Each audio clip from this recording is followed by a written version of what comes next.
Hello kay Bossing sa nag-PM sa atin kung may available pa yung ivory white na Suzuki Raider. Yes, Bossing. Available pa rin, Bossing, yung Suzuki Raider natin na ivory white. Ayan, Bossing, oh.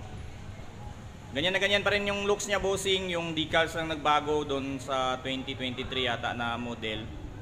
Ito 2024, 2025 na to, mga Bossing. So sa ngayon wala pang latest na lumabas na Raider 150 Fi So abang-abang na lang tayo, mga Bossing, kung merong lalabas na bago.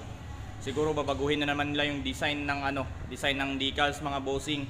Hindi pa natin sure yung sa engine, mga Bossing, kung may magbago. Kasi hanggang ngayon namamayagpag pa din yung Raider Fi pagdating sa power So ayan, mga Bossing, ingat palagi. PM lang kayo, mga Bossing, kung meron kayong katanungan sa akin, or mag-comment kayo dyan sa baba. God bless.